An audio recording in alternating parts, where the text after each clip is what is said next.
Hi, everyone. My name is Olivia. I run publicity at Or Books and this event series that you're here for tonight. Or Books is a small, independent, alternative, radical publishing house located in the back of this bar. Through those arched doorways, you can go through and see some of the books that we have back there, including The Nine Have Spoken, which you're here for tonight. The Nine Have Spoken is the first of our Nation Books series, which is a co-publishing project we're doing with The Nation magazine. And it's edited by Ricky Kreitner, who is here tonight. And we'll be in conversation with Elie Mystal.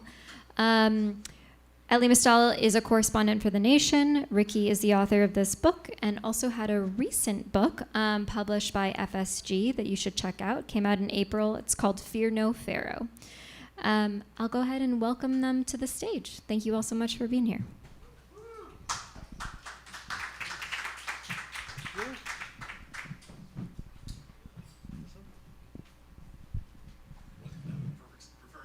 I don't care.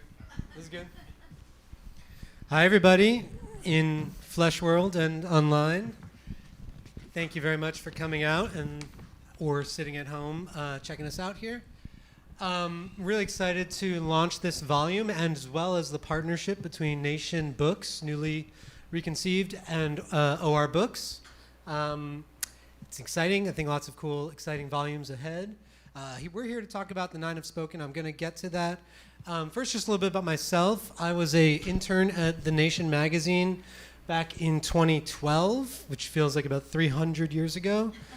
I then held on for dear life and got really involved in The Nation's archives, and which, as you may know, The Nation is a magazine that dates back to 1865, founded by former abolitionists looking to continue the fight for emancipation in the age after abolition, which is about as noble a cause and a mission that you can imagine for a magazine. They actually inherited part of the subscription list of William Lloyd Garrison's The Liberator, which a lot of people don't know. So again, you can't really do much better than that. Blah, blah, blah. I then helped The Nation with the 2015 150th anniversary issue, as well as the 160th anniversary issue that came out this past year. The Nation, after 1865, has a long and storied and largely admirable history. If you skip over from about 1870 to 1915, when it was not great, we don't need to go into what kind of flavors of not great, but some bad ones on occasion. Then it was kind of recovered by real radicals, liberals, leftists, socialists. Oswald Garrison Villard, who by the middle name you can see actually is a grandson of William Lloyd Garrison, basically rescued the magazine, was the publisher for a long time through the 30s, which is a period we're going to talk about tonight, and on, and then it became The Nation that we know and love. So that's the basic broad arc of the magazine. Real quick, I just want to thank a couple people for making this event possible. Colin Robinson, publisher of OR Books, Olivia Heffernan, who just introduced us, and on the Nation side, Katrina Vandenhoevel, who could not be here tonight, feeling ill, Don Gutenplan, Bhaskar Sunkara, Caitlin Graff, and Elie Mystal as well for being here. One more thing I was asked to announce. The Nation is celebrating its 160th anniversary, as I mentioned, next week, Thursday, October 30th, at St. Anne's Warehouse in Brooklyn. And that event is going to feature Judy Collins, Kaveh Akbar, Greg Grandin, and many others. And if you'd like to attend, you can go online and buy a ticket. And there's a code 160th25 that will get you, I guess, 25% off. Okay, so I'm here with Elie Mystal, Justice Correspondent for The Nation, fellow at Type Media Center, author of two very great and important books, Allow Me to Retort, A Black Guy's Guide to the Constitution, and most recently, Bad Law, 10 Popular Laws That Are Ruining America, frequently appears on MSNBC, WNYC, where my mother is a great admirer of your offerings. And when there's any news about the Supreme Court, I think like many people, I turn to Elie for insight and criticism and fiery calls to arms. Sorry about that. Non-literal calls to arms, I hasten to add. Okay, so to start off, I just want to ask a couple general questions and then maybe get into some of the history in the book, and then we'll come back out of that. So first, glancing over the long and sordid history of the Supreme Court, largely sordid, there were exceptions which we'll talk about, how do you think that the present period compares to those earlier eras? Is this the worst that it's ever been? Is it a callback to other bad moments? Where are we? Yeah, so from a historical perspective, I think what we're doing is, by the way, hello everybody. Thank you guys so much for coming and showing up to hear me waffle about these awful 9 people. So if we're thinking about it from six. Well, okay, we'll get into that, right? Because while I like to ride or die with the 3 liberals, I think as an institution, we're talking about an awful 9 people. We're talking about 9 people who shouldn't have nearly as much power as they do when they think they do. But that's for later. To actually answer your question, yeah. I think if you kind of look at the current Supreme Court, you combine 2 of the worst historical pieces into one, right? So you've got the worst version or the second worst version of the Supreme Court's racism, right? Which if you can go all the way back really to the founding of the country, certainly it comes to like a charged point with Roger Taney and the Dred Scott decision. People need to understand the Dred Scott decision is what basically started the Civil War. I don't know that we have a Civil War if Chief Justice Roger Taney doesn't try to end the slavery question by fiat from his perch on the Supreme Court. I certainly don't know if we have one in 1861 if he doesn't do that in 1857, right? So you kind of take the worst or the second worst version of the Supreme Court's historic racism, and then you take the worst or the second worst version of the Supreme Court's historic corporatism and a historic fealty to the business class, and that kind of comes from the Lochner era and the kind of early 1900s version of the Supreme Court. And you combine those into one, and you get John Roberts, and you get Sam Alito, and you get Neil Gorsuch, right? So it's the 2 worst instincts of the Supreme Court kind of combining into one like Voltron level problematic court, and that's the one that we're dealing with today. Yeah. Now, coming up to the present a little bit, what would you say, fast forward 100 years, you're a scholar of the Supreme Court and of American history, you're probably an AI computer, but looking back on the first quarter of this century, what would you say are the 3 worst decisions that there have been? There have been so many terrible ones, really consequential ones. Which are the 3 worst, would you say? Yeah, so just in case you don't know, this 2025, this marks Roberts' 20th year as Chief Justice of the Supreme Court. So we have 2 decades worth of history, as Clarence Thomas might say, history and tradition, to look at what Roberts has done. If I have to pick the 3 worst, I'm obviously going to start with Shelby County v. Holder. This is the 2013 decision that gutted the Voting Rights Act. I believe that you can draw a direct line from Shelby County v. Holder to Donald Trump's election in 2016. Because when you gut the Voting Rights Act, when you make it easier for states to disenfranchise black people, that is what allows a white supremacist president to rise. That's how he gets elected. And we got to remember, Shelby County v. Holder, the gutting of the Voting Rights Act, was almost the Supreme Court's direct response to the election of the first black president, right? Barack Obama gets elected in 2008. You could kind of tell yourself, if you were a racist white person, it's a fluke. That he's just so clean. It's a fluke. He'll blow himself out, right? 2012. Obama beats, not some mavericky John McCain, I'm going rogue Sarah Palin. Obama beats a really well-funded straight white guy, right? Beats the bag out of Bain Capital Mitt Romney. And then you're like, okay, we got a problem.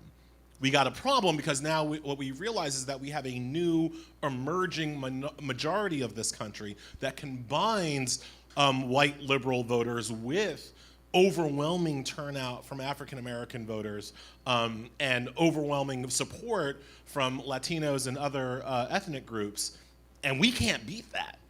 So what do? Well, we take away the fundamental thing that allows black people to have overwhelming impacts on elections, and that is the Voting Rights Act. So we make it easier to disenfranchise voters, and that's how you get over Barack Obama and get yourself back to white male presidents, and it just happened that the first one down the escalator happened to be an open white supremacist, right? So I think that has to go down as his single worst decision, because it's the one that's most impactful for the political climate of the country, right? So that's number one. Number two, I don't think I'm breaking news here. Dobbs v. Jackson Women's Health. I mean, we're talking about the first time in history that a constitutional right once given has been taken away, unless you're counting the constitutional right white people used to have to own slaves. So I guess we did take that away too, and they're still pissed about that in certain sectors. But I mean, taking away abortion rights is huge. It affects not only obviously women and pregnant people of reproductive age. It completely redefines family. It completely redefines just who gets to be treated as a first-class citizen in this country and who doesn't. So you can't have a discussion about the worst decisions without kind of remembering that abortion rights have been taken away, and they're unlikely to come back as long as, no matter who gets elected, as long as the current 9 on the Supreme Court stay, and the current balance of power on the Supreme Court stays.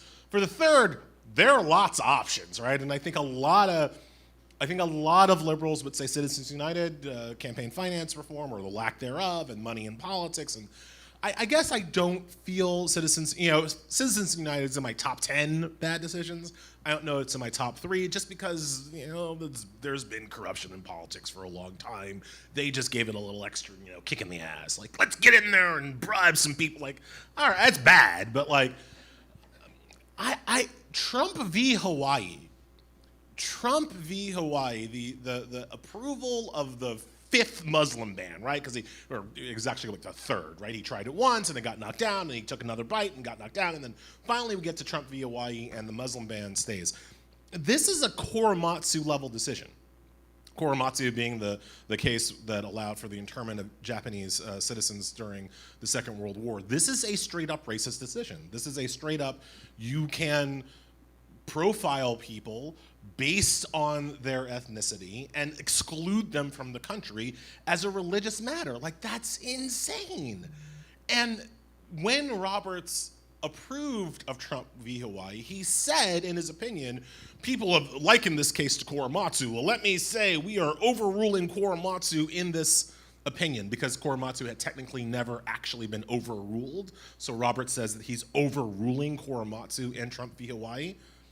But then he uses the exact same logic that the court used in Korematsu. So by overruling Korematsu, what you've actually done is just create a new Korematsu precedent that people can refer back to again, just like Korematsu's. It's the exact same, whatever the military says must go, even if the military is super racist. And like, that's amazing to me that could happen, right? So I always want to put that high on the list, and right now it's my number 3, but like, I mean, Rick, this, like 2 weeks ago, the Supreme Court on the shadow docket made a decision that approved of racial profiling in Los Angeles, in addition to Trump invading Los Angeles with military troops that he shouldn't have been allowed to do. The Supreme Court approved racial profiling in a case where the government was like, we're doing some racial profiling. I mean, usually the government is like, oh, don't have a racist bone in our body. This time, the Trump government was literally like, yes, we are rounding up people based on A, whether they speak Spanish or speak English with a Spanish accent. B, what job they appear to be having when we pull them over. And C, where they happen to be. So if they're speaking Spanish with an English accent outside Home Depot, guess what? You can pull over. You can get pulled over. You can get pulled over. I'm being nice. I'm being too black with that. You can be abducted off the street and submitted to an ICE interrogation from which we don't know if we'll ever get you back. And Brett Kavanaugh said in that opinion, yeah, that's just common sense. Common sense. He said that the people who were actually American citizens who were being stopped and taken away, it's a minor inconvenience after which a short conversation with authorities will establish their citizenship and they will be led on their way, is what Kavanaugh said as a man who will never be pulled over, will never be asked to show his papers. I bet Brett Kavanaugh isn't walking around with a copy of his birth certificate in his pocket. But Kavanaugh says that this is going to be common sense. Just last week, there was a ProPublica report about 170 Latino birthright citizens who have been pulled over by ICE. And let me tell you, it did not sound like a mild inconvenience to me. So like as that, so The third spot, I'll put it like this. The third spot will be reserved for whatever the most racist decision from this Supreme Court is in the next couple of weeks or in the next couple of months or in the next couple of years. That question did exactly what I wanted it to do, which was force a whole bunch of energy inside a tight three-sided box or whatever. The current issue of The Nation has a cover story by you, which is your annual preview of what the Supreme Court is going to be hearing this year. It's not about me. It's about I'm just on the cover. That's by you, yeah. By me. And you're on the cover, which is super cool. So I was wondering if you could just give us a little preview of your preview. What do we have to look forward to? What violent delights do they have in store for us this year? Oh, yeah. So every year I do a preview of the Supreme Court's upcoming term. I kind of highlight the 5 cases that I think are worst on the docket this year, knowing full well that the Supreme Court always adds, this court always adds horrible cases as they go along, and plus you can't always know what's going to end up on the shadow docket, especially in these times. So just kind of the regular badness that is coming from the Supreme Court. I think of it of like, the plumber comes to your house. He knows he's going to be looking in a toilet, right? He doesn't know exactly what the clog's going to be, but here's the general contours of this nasty bowl is kind of what my preview is every year. So yes, this year I kind of highlighted the 5 nastiest things that we knew were going to happen.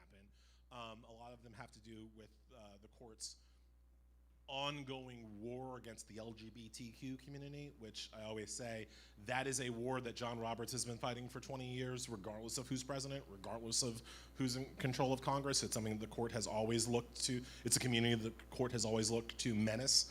And this year they're going to do everything they can to menace them further, including trying to literally eradicate trans kids. Like they don't want trans kids to exist. They're literally are trying to take away the hormones and the drug therapies that they use. It's with gay people, they're like, go back into the closet. With trans people, they're just like, I don't even see you. Shut up, boy or girl, because I've pre-decided what you are. And those cases are horrible. So I talked about those. I talked about the voting rights case. John Roberts, as I always try to remind people, he got his start as a Reagan lawyer arguing against the Voting Rights Act. John Roberts has been the biggest enemy black people have had to voting on the Supreme Court since Roger Taney. Like, he is that level bad. He lost the fight in the Reagan administration because the Voting Rights Act is so popular that even Republicans had to be like, damn it, I gotta reauthorize this. Gosh darn it. Where's the Gipper when you need him, right? Like, they used to have to support the Voting Rights Act. They don't anymore, and a lot of that is because of John Roberts. So that case is on the docket. And then, I always like to throw in whatever, this is a horrible thing they're going to do to immigrants this year, because there always is. And so there's one of those in there too. Okay, thank you. I feel like this book I inadequately summarized at the beginning. It's basically a collection of nation writings about the Supreme Court from 1870 to the present. Towards the end, I was joking, it kind of devolves into a bit of a collected Mystal from the last 5 years, which is, obviously the best stuff we've got on the Supreme Court. But one thing that really excited me about this event was being able to kind of put you in conversation, as the volume does in a different way, with some of these historical pieces published in The Nation in our good years about the Supreme Court. So one I wanted to read is from 1937, and it's by I.F. Stone, the great I.F. Stone, when he was still Isidore Feinstein, actually. So this is right around court packing, right? It's right in the middle of court packing, which I should it's not really even about court packing, but that's the context. So The Nation was one of the first publications in the 30s when the Supreme Court, stacked by conservatives, was blocking a bunch of FDR's New Deal, programs to block all those laws and overturn them and keep the New Deal from going forward. And The Nation was one of the first publications to suggest packing the court, limiting the age at which justices had to retire, or instituting one, I should say. So in the middle of that, the magazine published a whole bunch of material about the court, and this is one of I.F. Stone's first pieces in The Nation. So I want to read it to you. Our legal soothsayers have succeeded in portraying as a tribune of the people a governmental organ whose most consistent and conspicuous function has been the adaptation of our basic law to the needs of corporate enterprise. Not a few timid liberals still fear curtailment of the court's swollen powers, lest it be unable to protect us from fascism. This is pure fancy, 1937. No construction has been too broad when property rights were before the court. It has been ready to enlarge on the Constitution and to invoke the divine order of things to legalize some of the greatest steals in our history. But it looked the other way when the Chicago anarchists were hung, Debs was jailed, Eugene Debs, and Sacco and Vanzetti sent to the chair. It will cut through all procedural difficulties and overturn well-established precedents to review both law and fact when a utility company appeals from a rate cut order, a governmental order, the utility should cut its rates, but it falls back on extremes of legal punctilio when human lives and basic liberties are at stake, especially those of radicals, that is, of those who most need protection. Far from being a bulwark against fascism, the court may serve a double function in its rise. If the court continues to hamstring Congress and state legislatures, it will play directly into the hands of the fascist demagogue who sneers at the, quote, inefficiency of democratic processes. On the other hand, a fascist regime will find material in past court decisions, as you were just saying about Korematsu, to provide itself with legal, nay, quote, constitutional justification.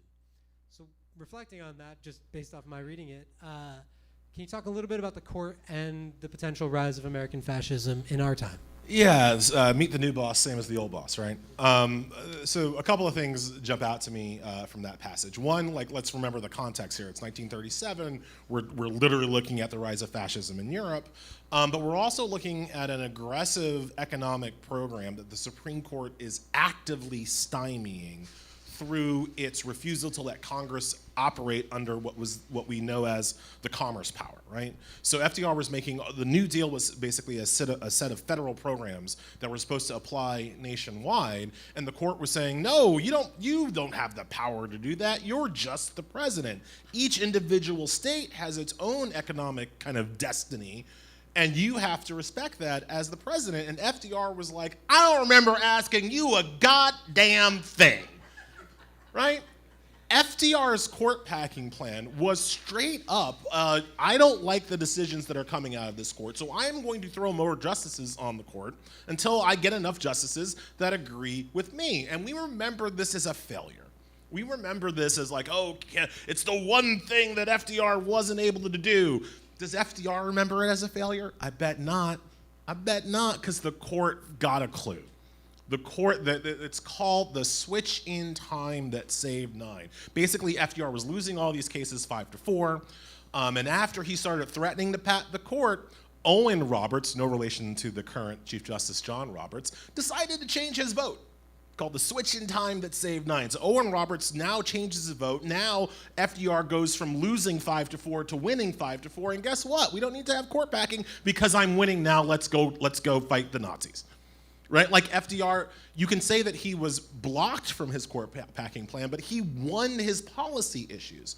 People need to remember court packing is the preferred constitutional method of dealing with the Supreme Court. The preferred constitutional method of dealing with the Supreme Court, because the Constitution, while it establishes the Supreme Court, doesn't establish the number. We started with 5. Thomas Jefferson brought us to 6. Then we started with 5. Adams brought us to 6. Then he tried to get it back to 5 when he realized that Jefferson was going to win. Jefferson was like, hell no. And Jefferson got 6. And then on Jefferson's way out the door, he went to 7. Andrew Jackson brought us to 9. Abraham Lincoln brought us to 10 because Roger Taney was frustrating Abraham Lincoln's goals, and Lincoln was like, shut the hell up, and added another justice so he could start winning his cases, right?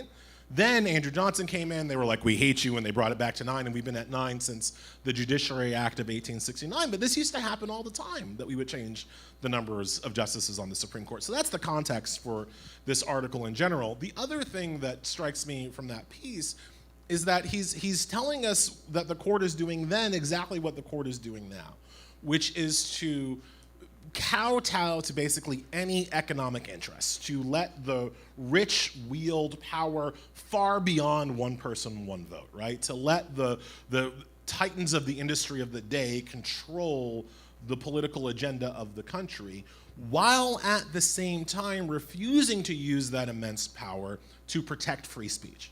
That article is directly about the lack of First Amendment rights, the lack of freedom for people who protest the big oligarchs, right? Who protest the way in which the country is going. And where does that sound familiar, right?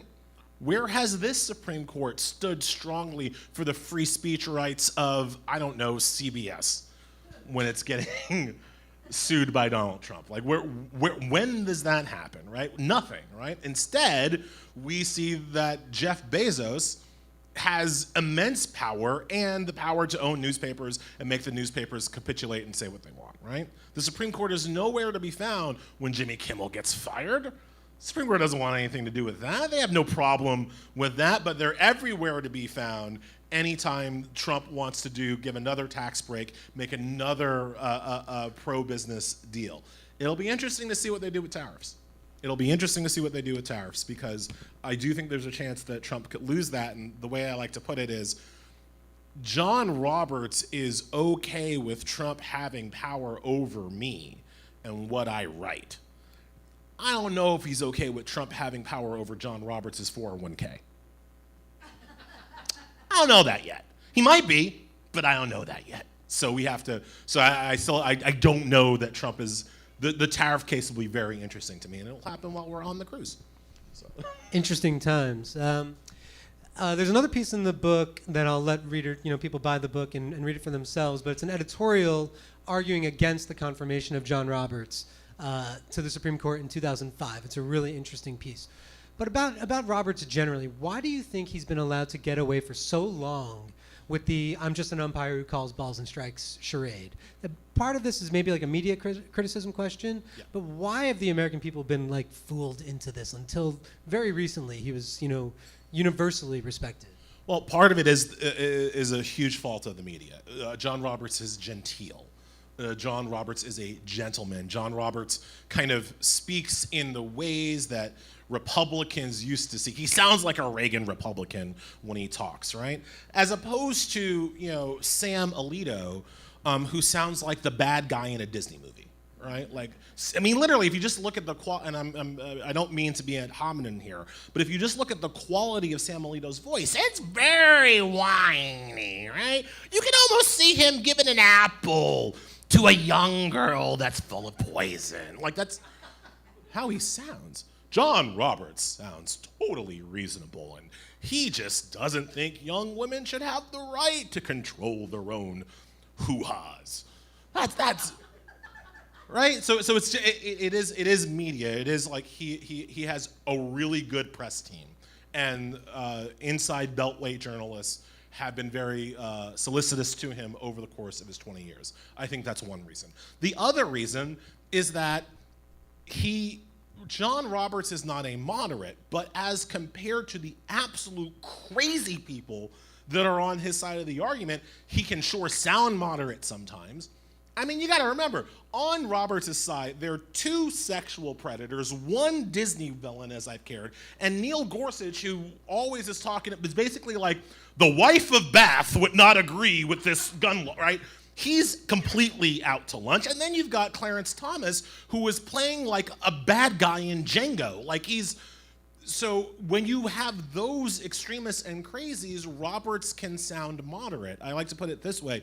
John Roberts is just as interested in making the Republican agenda win. He is just as interested as any other MAGA Republican in bending the law as far as possible to the Republican cause, as long as the law doesn't break. The other ones don't care if the law breaks. And so that sense from Roberts that he wants to put his thumb all the way on the scale, but have the scale still work, is actually the only way in which he is moderate as compared to them, because the rest of them are just like, screw the scale. We have the votes, we're winning, let's go. It's almost like, you can see this in the abortion decision. It's like that Fire Festival line, right? Like, let's just do it and be legends, is what Alito is constantly saying, right? Well, as Roberts is like, well, we can always Roberts wants to raise the temperature just enough without the frog ever realizing that it's boiling. That's why he sounds moderate, and that's why he gets the treatment as a moderate, even though he's as Republican as Mitch McConnell. Let's not spare the Democratic Party, which 5 years ago or something, there was like a little burp of debate in some parts of the party about packing the court, about court reform of one kind or another. Biden put together some commission which was seemingly designed from the beginning to fail or be rejected. I knew that commission was bullshit because I wasn't invited. I was like, that's not going to work then.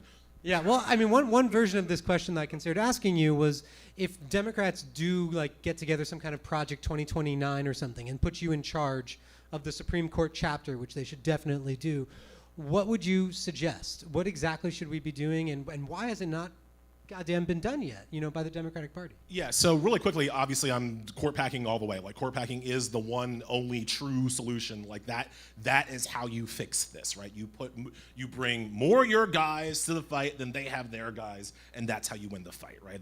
That's the Chicago way. So, right, that's number one. Two, I'm all for defunding the Supreme Court. The Constitution says that we have a Supreme Court. It doesn't say where they get to meet. It doesn't say where it has to be funded. The Supreme Court can exist while holding their hearings out on the Washington Mall for all I care, right? I would cut the Supreme Court's budget until the Supreme Court agrees to adhere to some minimal ethical standards, right? If you're gonna take Harlan Crow's money, then have Harlan Crow fund your hearings. Have Harlan Crow pay for your dry cleaning. I'm not gonna do it on the taxpayer's bill. But if you want the taxpayers to pay for your fancy courthouse and all your clerks and all your security and all your security and all your perks, well then we're gonna have an ethics rule. And that ethics rule is not going to be up to the discretion of the judges. It's going to be up to a independent, third-party, bipartisan, if you want it, commission to determine how the Supreme Court has to conduct itself, right? So those are my two big reforms. Why hasn't the Democratic Party done it yet? Well, two reasons. One, they're institutionalists, and they remember, and these are also articles in this book, they remember that brief period of time when the Supreme Court was the vanguard of rights as opposed to the regression of rights. Now, that was a very brief time. 1954 until 1981. I mean, if we're being expansive, right, we're going to give them 54 to 81. Over the 250-year history of this country, that's not a lot of time. But so many of the current Democrats, and I don't mean to be ageist here, but so many of the current Democrats remember fondly that time. They were there, during that time. And so they, even Barack Obama, a constitutional law professor, never got the memo that this Supreme Court is just completely different than the one he grew up with, right? And so part of it is that Democrats just haven't updated their understanding of what this court is. But the other problem is that they never pay a price for it electorally. I always tell people this. Go back to 2015. Think about Trump coming down the escalator. He's a crazy man. He's going to do this, and he's going to get rid of the Mexicans and the rapists, and he's going to rape your daughter, and he's going to do all this. And here's his Supreme Court list from Leonard Leo. It is completely standard. And then we're back to the crazy man. But Trump understood that he could not win a Republican primary while being bullshit on judges. That the Republicans would not allow him to be the nominee if he was weak on judges. He understood that implicitly. Fast forward to 2020. Now we've got 15 different candidates. We got the coffee man. We got Mayor Stop and Frisk. We got everybody in this race trying to run to beat Trump, and none of them fear that they're going to lose a single vote in the primary if they're weak on the courts. Joe Biden was the least interested in court reform than any of the other candidates on any primary stage that he was on, and it didn't cost him a vote because Democratic voters do not vote on the Supreme Court, Republican voters do. And until that changes, that's the fundamental asymmetry between the parties. Until that changes, the Democrats will stay losing on the Supreme Court.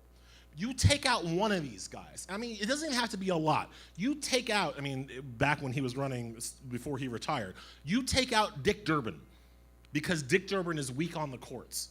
In a Democratic primary, the whole party changes, like almost overnight. You take out Kristen Gillibrand because she's weak on the courts. The whole party changes almost overnight. But that hasn't happened, and I don't know when that's gonna happen, but it hasn't happened yet. It happens to Republicans all the time. I've got one more quick question. I think we've got a few minutes. I saw you write in a recent piece that the answer to all of this is not going to be law, it's going to be politics. You know, it's not just the Supreme Court that's utterly corrupted and depraved, it's the Justice Department, it's the lower courts, it's the whole legal system. So what exactly do you mean by that? And how do we recapture some kind of belief in the law? The Supreme Court has Alexander Hamilton, Federalist 78. He says that the Supreme Court will be the least dangerous branch of government because it has neither the purse nor the sword.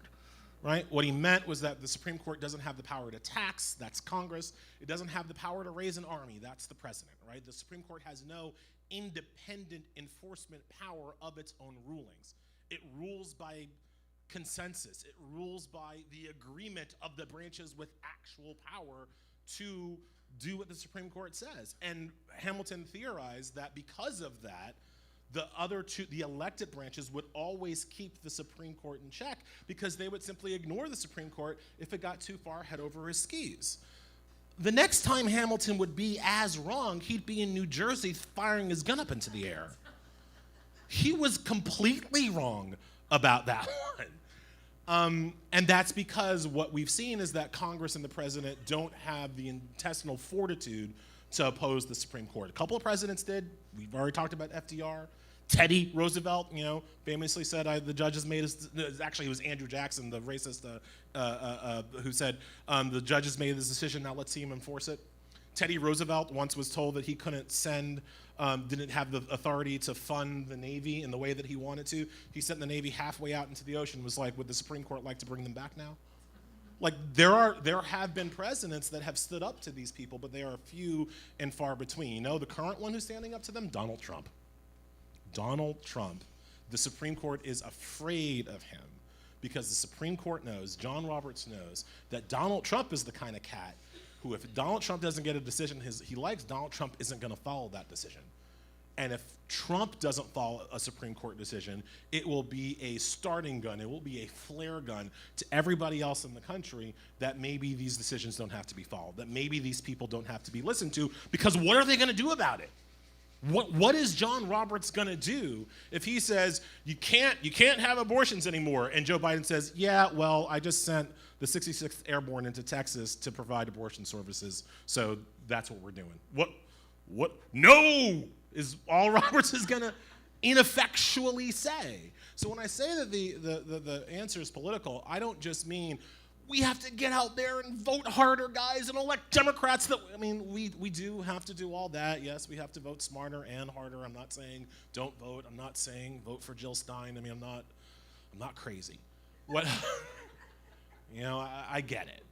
But we also have to have leaders and politicians who are willing to stand up to these 9 people, these 9 unelected, unaccountable people, when they get so far out ahead of their skis. And that, I think, the most best recent moment for that was after Dobbs. I would have taken, if I was in the big chair after Dobbs, I would have told the Supreme Court to go shove it in the air.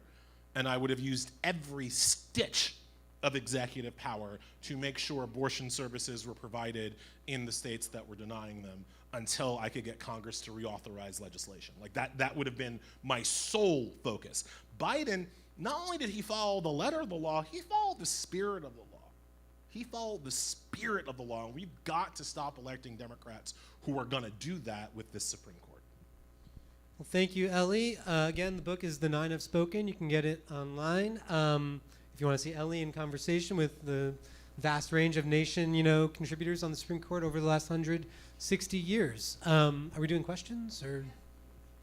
Yeah, sorry. We take one or two, and then the bar is open for people to mill it out, speak to both of them. I'm definitely staying long enough to get a drink, so don't worry about that. Let's just do one or two for now.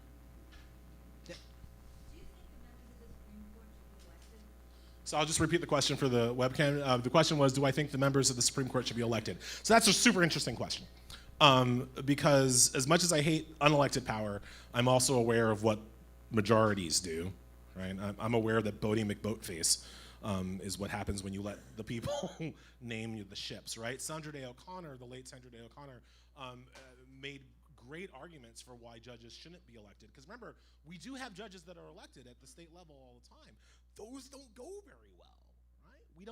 know a lot about the judges before they get onto the court. So without dodging that question too much, I don't think elections are the right reform. I think term limits are.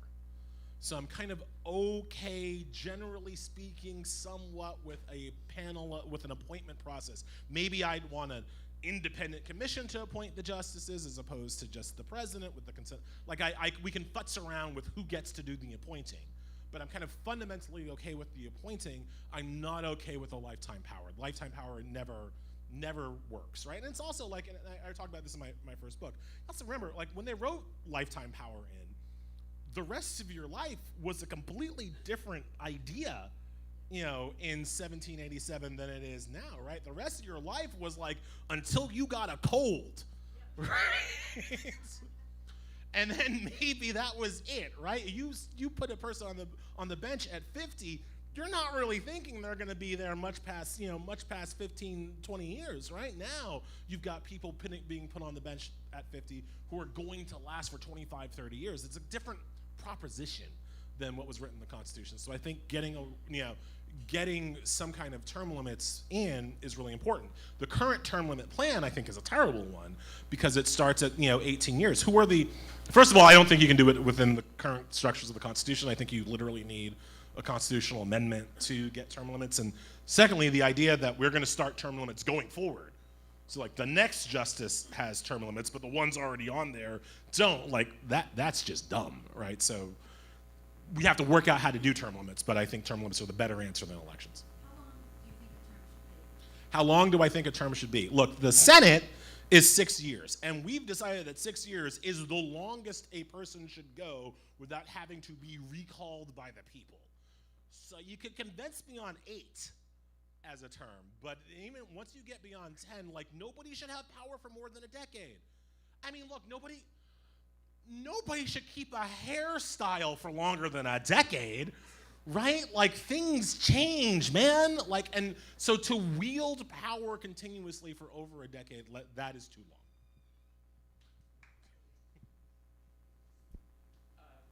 What do you make of, if you think this term is useful at all, of what I would call maybe the Christian fascist tendency wing of the Supreme Court? And I love your comment about Alito because I think of him as the OG in this sort of a particularly Catholic right-wing fascist sort of tradition. Until of course there's Amy Coney Barrett. Right. But if I'm not mistaken, I heard this apocryphally that the particular sect that she comes from was the inspiration for the Handmaid's Tale. So I'm not sure if that's right or not, but I think the flavor's there. So that's my question. I do think that's flavor text. I don't think Atwood literally modeled The Handmaid's Tale on Amy Coney Barrett's life. Truth is stranger than fiction, but so you never know. You said the OG Christo-fascist was Sam Alito. I'm gonna do you one better. The OG is Leonard Leo. The OG super Catholic Opus Dei guy pulling all the strings is the guy that decides which Republicans get onto the court, and that's Leonard Leo, and he is kind of the situs of this current problem. But yes, generally the court is run by Catholic extremists, not even Christian extremists, like particularly Catholic extremists, and that is weird. That is not something that's something that I would argue violates separation of church and state in lots of different ways, especially not because of what they are, but because of how they rule. Right now, if you go to the Supreme Court with any religious argument, as long as it's a Christian religious argument, you're gonna win. It doesn't even matter who's on the other side or what the other issue is. You're just gonna win. They will make up facts to make sure that you, the Christian litigant, wins. And so yes, that's a huge problem. The court has always been religious, right? It's always been Catholic, right? There weren't Jews on the court until Brannon. I mean, like that's till Brandeis. I mean, and that's we're getting into the 70s with that. Like that's pretty ridiculous. Like I said at one point in one of my books, I forget which one actually.